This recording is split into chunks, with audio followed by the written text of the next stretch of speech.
Assalamu alaikum. It's a very emotional occasion.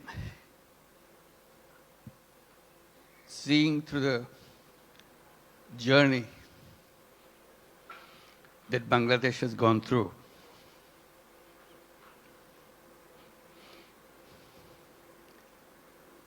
The people who are just presented, they are the heroes of Bangladesh. Let's give another big applause for them.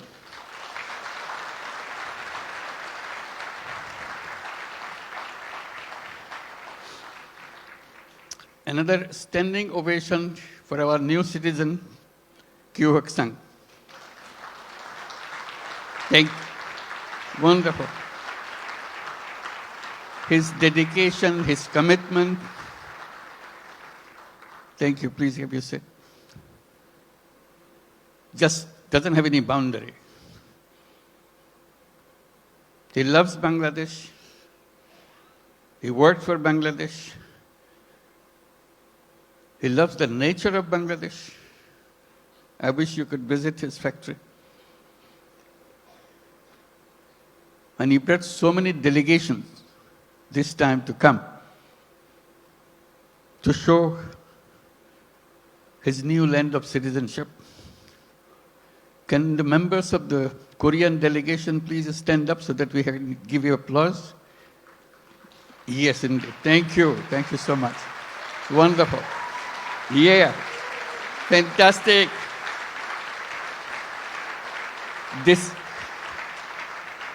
This is your home too. We'll make this home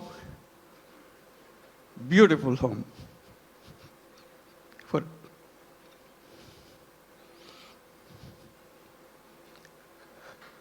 seeing them today,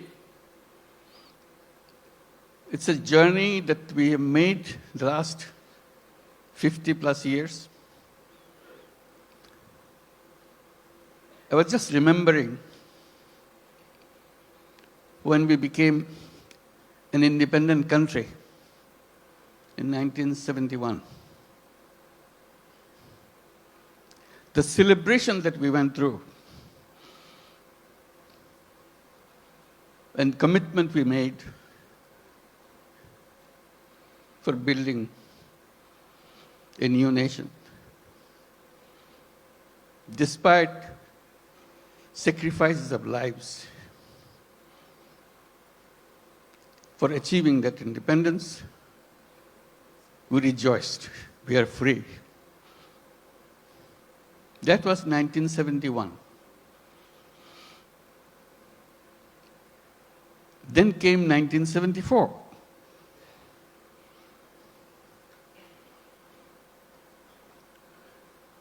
Today we are talking about 180 million people.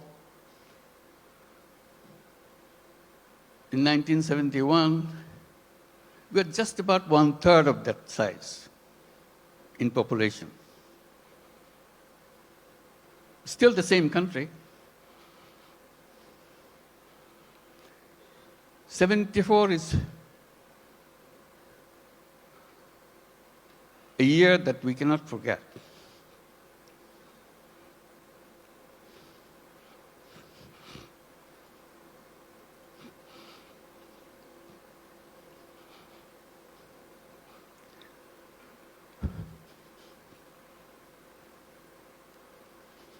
Sorry.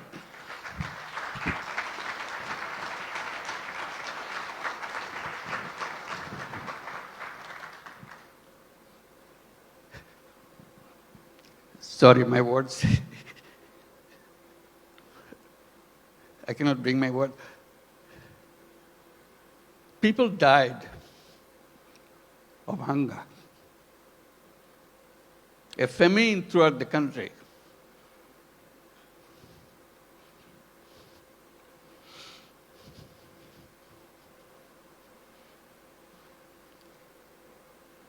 One and a half million people died.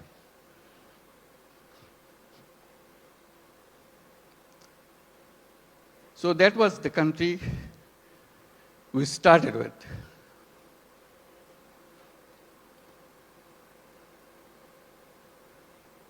We used to grow one crop. We didn't know any other way. Our population was known as farmers because they have no other profession.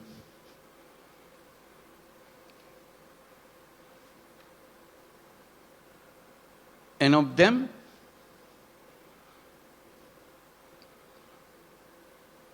three-fourths of the population were landless farmers. They had no land.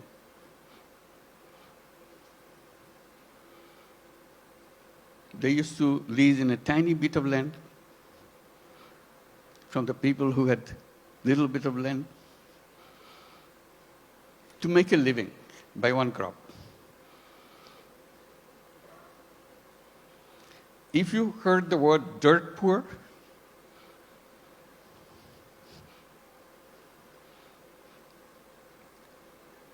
that was Bangladesh. Very difficult life. So if you take that journey from 1974 to 2025, it's an amazing journey. Here we're talking about all these big industries and so on, and inviting you for so many countries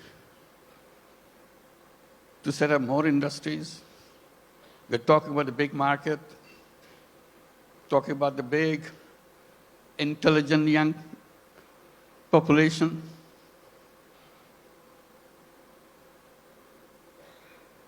That's Bangladesh. Came a long way in a very short time.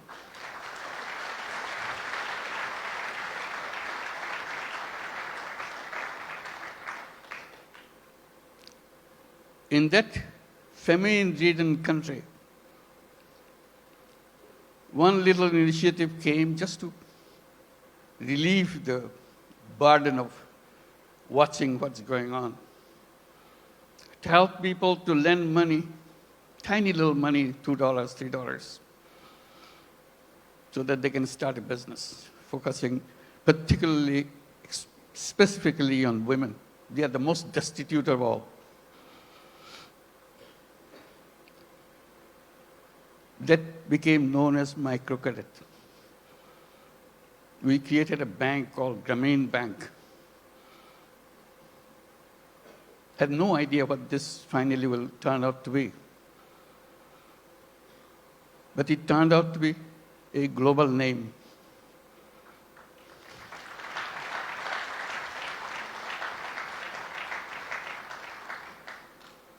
Because no matter which country you are,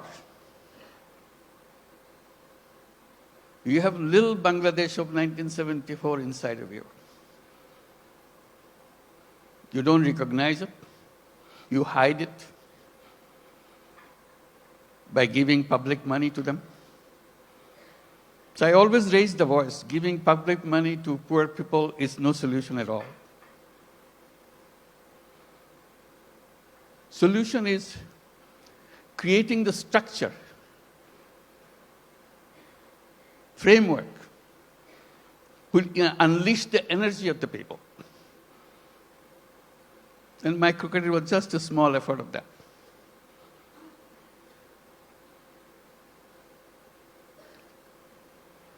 Then a crazy idea came over.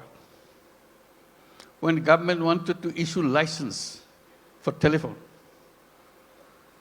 we had nothing to do with telephone. We didn't have any telephone in the country. Few telephone in the cities, most of them don't work. So we talked, why don't we apply for a license for telephone company? A crazy idea. Government asked, what do you do with the telephone company? What business you got to do? I said, we'll give it to poor women. They laughed at us. To make a long story short, we got the license, called it Grameen phone, because we had the Grameen Bank, Grameen phone.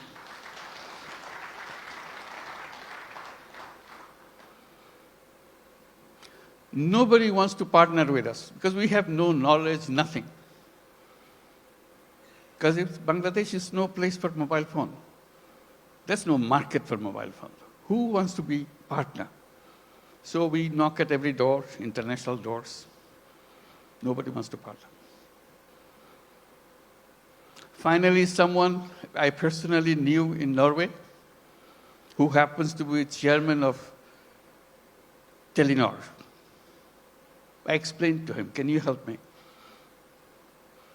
I explained why we want to do this and why we want to bring the phone to the women. He took it seriously. But the company board doesn't agree with him. They said, what, Bangladesh? We never heard a name called Bangladesh. So it's a big effort for him. The more board rejects, he comes back again, explain again. Finally, he got it through. The company assessment was, at the peak of this company, you will have 200,000 users of the mobile phone in the whole country. 200,000. And you cannot make a living on this with this kind of clientele. He told me, I said, are you crazy? It will be at least 10 times more than that. That's the way I could figure. It became the largest telephone company in the country.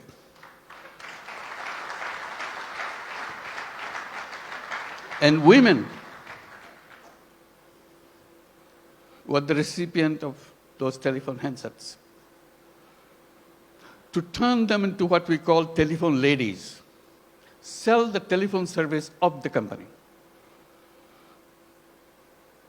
Men cannot apply, men cannot get the phone.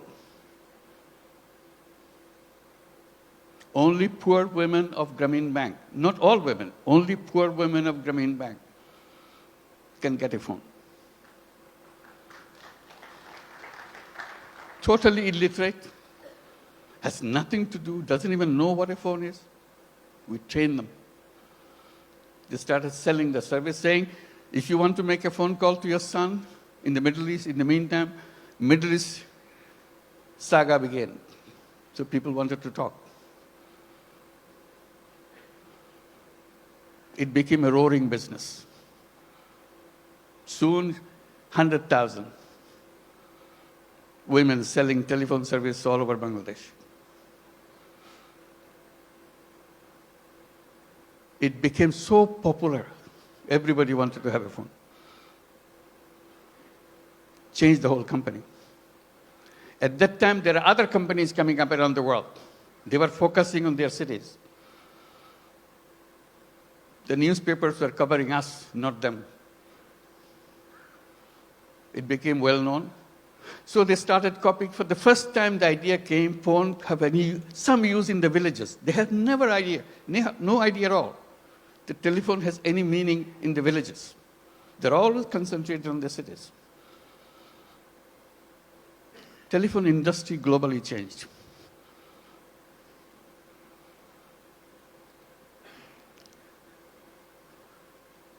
I'm narrating this story a little bit because Bangladesh is a country with crazy ideas to change the world, make things happen.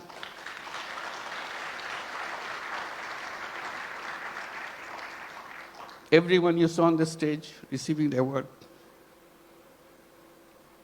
has a very powerful, crazy ideas and made them happen.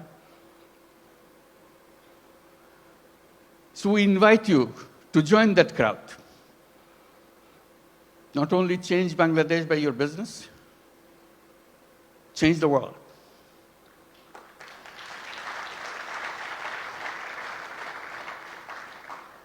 I keep reminding people, Yes, you want to make profit, go ahead, make profit. Maximize as much as you can. But we can add a little piece into it. Social purpose. You don't have to get disrupted by that. It's something that you can do, you have fun. Like many of you do already. So if you want to make a business with a purpose, along with the business that we do, Bangladesh is the place.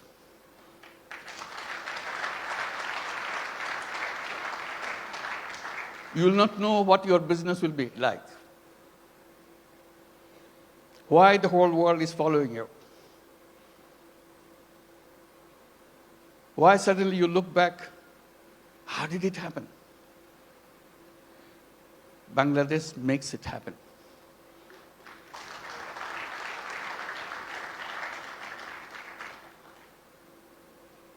Always people explain how happy you got, you make money, we show the bottom line, fantastic thing.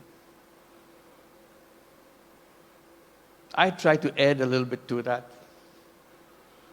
by saying making money is happiness, definitely, of course. But making other people happy is a super happiness.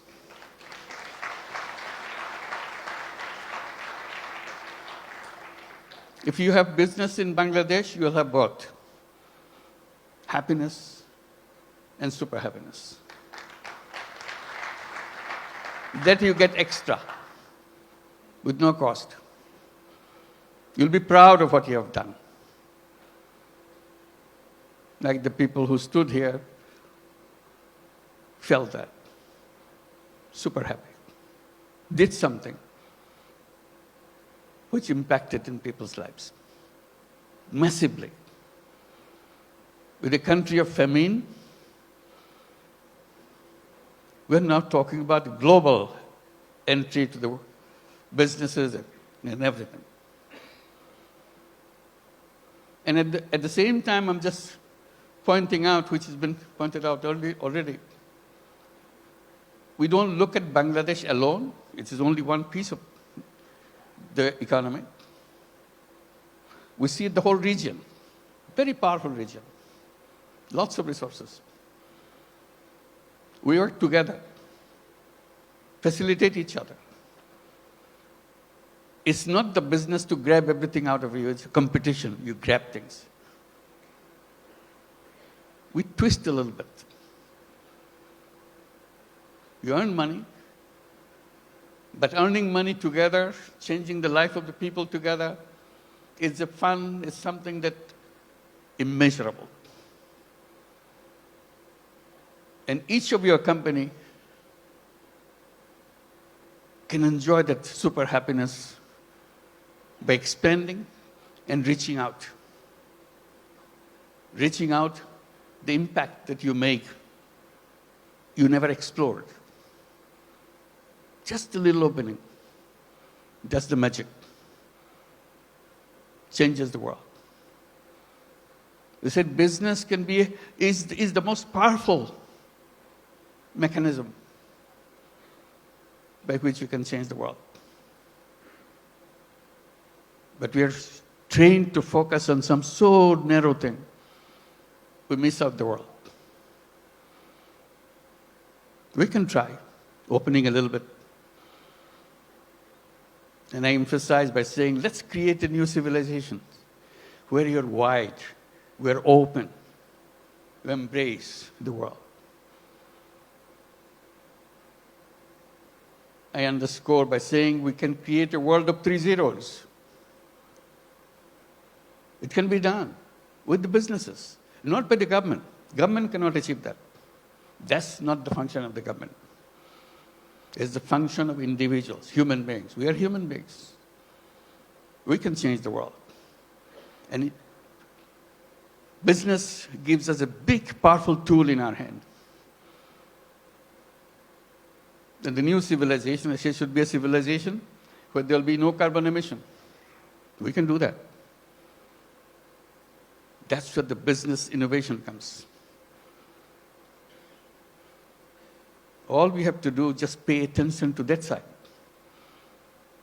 No carbon emission. It's a self-destructive system if you allow carbon emission to continue. No wealth concentration. It's fun to make money, but wealth concentration is the most dangerous thing to a human being. It will destroy the whole world. And zero unemployment. The young people get excited about it. Because all of you are entrepreneurs, not job seekers. Think like an entrepreneur. Make things happen. And Bangladesh is a place to see that. How suddenly we are known as farmers. We're a country of farmers, landless farmers. We didn't have any land, much land, little. Only in the 70s, early 60s maybe, 60s, some crazy young guys from the universities dared to enter into something which is happening in the country because of business interest of other countries, garment industry. They said, why not us? That was the beginning of the garment industry in Bangladesh, those crazy young guys. All the first generation, some of them are already here, came out of that generation. And now moving into the second generation, you heard Naseem, the second generation entrepreneur. That's our history. In 2 generations, second generation is just the beginning. It's still the first generation going on. Tapan is here too, I saw him. Where are you? Second generation, I'm sure. So that's the journey of generations. Now, what is the third generation coming up? Are we prepared for that? That's a challenge to all of us. And we talk about second generation, we have to talk third generation a little bigger. Boys and girls. Somehow, in entrepreneurship in the past, women left out. We have some, but very few. But women are as creative, as entrepreneur as anybody else.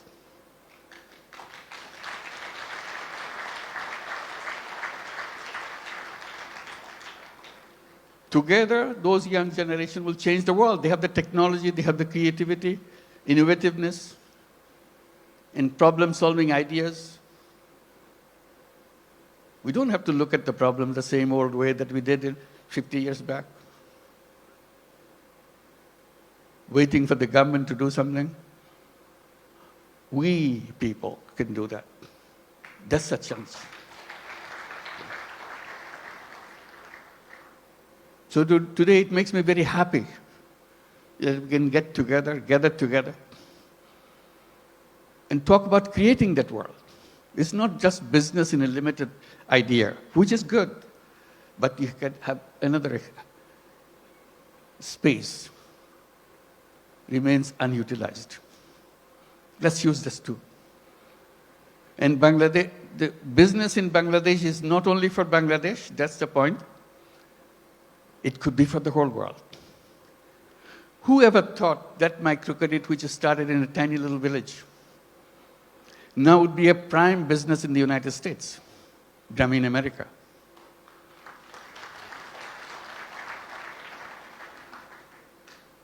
Millions of women take money from Grameen America.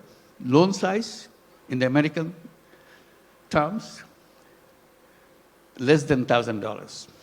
Imagine. Needing less than $1,000 in the United States. Such a hassle, such an impossible thing. They get so grateful that somebody gives them. Usually $500, $600. Now the whole Grameen America became annually about $2 billion a year. In the next 4 years, it will be $5 billion a year. It's growing very fast. So little things. In that sense, Bangladesh ground is very fertile. You put a little bit of seed, it becomes global.